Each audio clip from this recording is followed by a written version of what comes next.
You want me to put that on my Tudor?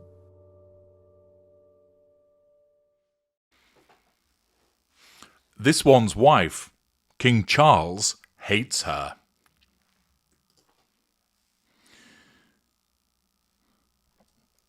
What fresh hatred might this be, then? Well, according to GOTV in the enigmatically named web desk, King Charles is currently standing accused of trying to whip hatred and spread lies about this one's wife.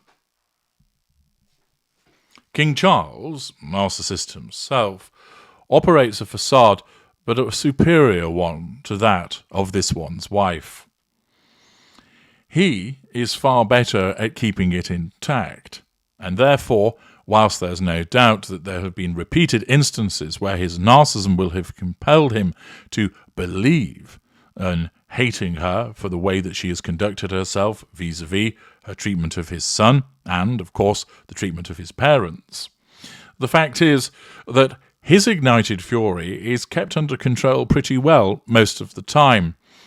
There are occasions of flashes of irritation that have been seen in public as the facade has strained, but largely it does its job well. And therefore, it is the case that he's not certainly going to ever allow there to be a public manifestation of such hatred.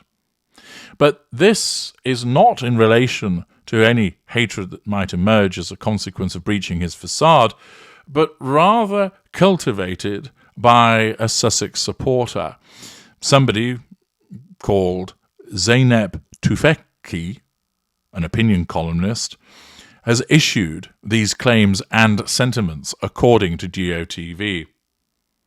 She weighed in on everything in one of her pieces for the New York Times. She began the piece by stating, "Any close follower of the British media should not have been surprised that after Prince Harry fell in love with this one's wife, the biracial American actress, years of vitriolic, even racist coverage followed." As I've explained before, it is evident that this one's wife has been subjected to racist comments. There have been some knuckle-dragging idiots that have issued them. But many of the comments and observations that are made about this one's wife are nothing to do with the colour of her skin. Indeed, as I have explained on so many occasions, most people wouldn't even have realised that she was, as described here, as being biracial. Furthermore, many people gave her a chance. Many people welcomed her. And it was only after witnessing her behaviour, let's triple underline that for the benefits of individuals such as Zeynep Tufekci, that people started to dislike her because of the way she behaved, because of the lies that she told, because of the allegations of bullying that took place, because of the revisions of history that occurred, the fact of trying to suggest that she was made to cry by Catherine when it was the other way around, the behaviours that she engaged in with regard to her slating and smearing of the Queen and Prince Philip when they were in their dotage, the way that she behaved in the engagement interview. So many of these things underpin her narcissism, and they, in turn, have resulted in so many people disapproving of her behaviour. And yet, once again, we have a supporter of hers being lazy and playing the race card. This individual continues by explaining, whipping hatred and spreading lies, including on issues far more consequential than a royal romance, is a speciality of Britain's atrocious but politically influential tabloids. Later on, into the piece, she also said, "People like me, uninterested in celebrities, shouldn't dismiss the brouhaha around Harry's memoir as mere celebrity tittle-tattle. He has made credible, even documented claims that his own family refused to stand up against their ugly, sustained attacks against Harry's wife." Could it be, and just putting that out there, that they didn't stand up to it because there weren't any, or it was de minimis, And, of course, they recognise that the position that you hold as being a member of the royal family means that not everybody's going to like you, and that you have to take the brickbats along with the bouquets. Harry's wife, of course, was unable to do so, because this one's wife felt that everybody should love her, that everybody should applaud her, that everybody should roll over and allow her to tickle their tummies. She interpreted criticism through the lens of her narcissism as racist hatred, and, in turn, expected, because of her sense of entitlement, that Prince Charles, as he then was, and other members of the royal family should ride into battle on her behalf, swatting down the supposedly racist tabloids. This, of course, comes from a woman who said that the tabloids, that the press, had used the N-word about her children.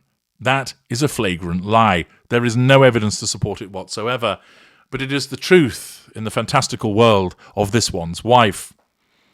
The failure on the part of Prince Charles, as he was then, to defend this one's wife and to ride into battle on her behalf makes him a traitorous individual, and means that he is labelled as somebody who has been whipping up hatred.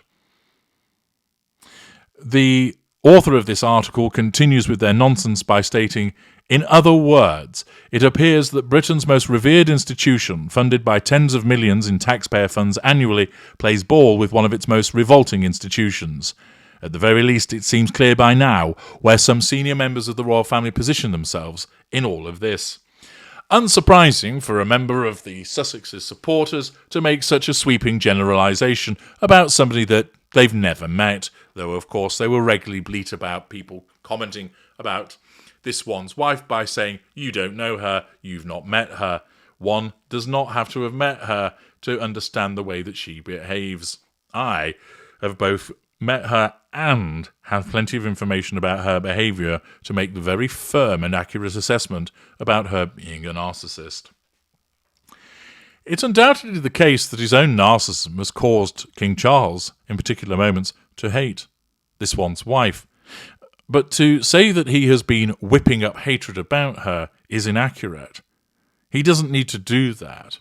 He's able to nullify threats to control as a consequence of either speaking to her directly or simply smearing her to Camilla, for example, who will undoubtedly agree with his assessment of her behaviour.